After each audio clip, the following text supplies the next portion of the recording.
عدنان صاحب نے کراچی سے پوچھا ہے کہ مفتی صاحب یہ بتائیں کہ جرابوں پر مسح کرنا جائز ہے یا نہیں، نیز یہ بھی بتائیں کہ جرابوں پر مسح کرنے والے کے پیچھے نماز ہو جاتی ہے یا نہیں، برائے مہربانی رہنمائی فرما دیں۔ عدنان صاحب، جرابوں پر مسح کرنے کے لیے فقہاء کرام نے 3 شرائط لکھی ہیں، ان 3 شرائط کو بغور سن لیں۔ اس میں سے پہلی شرط یہ ہے کہ وہ جرابیں اتنی موٹی ہوں کہ اس میں پانی جذب نہ ہو، اگر ہم اس کے اوپر پانی پھینکیں تو جرابوں کے اندر جذب نہ ہو پانی۔ اور دوسری شرط اس میں یہ ہے کہ وہ اتنی موٹی جرابیں ہوں کہ 3 میل بغیر جوتے کے اگر بندہ چلے تو وہ پھٹے نہ۔ تیسری شرط یہ ہے کہ وہ پنڈلی پر خود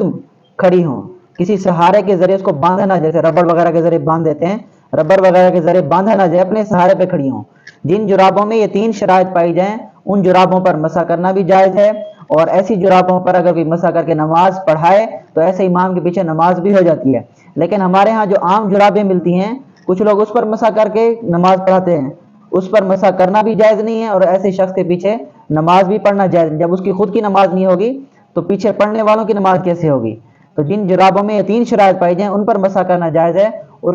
ان جرابوں کے ساتھ آدمی خود بھی نماز پڑھ سکتا ہے، اور کسی کو پڑھانا چاہے، امام بننا چاہے تو بھی بن سکتا ہے۔ لیکن عام جرابوں کا یہ حکم نہیں ہے۔ بعض علماء نے اس پر فتویٰ دیا ہے، وہ فتویٰ اجماع امت کے بھی خلاف ہے، قرآن و حدیث کے بھی خلاف ہے، کیونکہ دین نے، قرآن کریم نے پاؤں دھونے کا حکم دیا ہے، قرآن کریم میں پاؤں دھونے کا حکم ہے، تو پاؤں دھونے کے خلاف کوئی ایسی دلیل ہونی چاہیے جو متواتر ہو، کہ ہم قرآن سے ہٹ کر اگر عمل کریں حدیث پر تو دلیل بھی ایسی ہو جو متواتر ہو۔ قرآن کریم کے علاوہ جتنی حدیثیں ہیں موضوع پر مسح کرنے کے لیے، اس میں لفظ خفین ہے، خفین کہتے ہیں چمڑے کے موزے کو،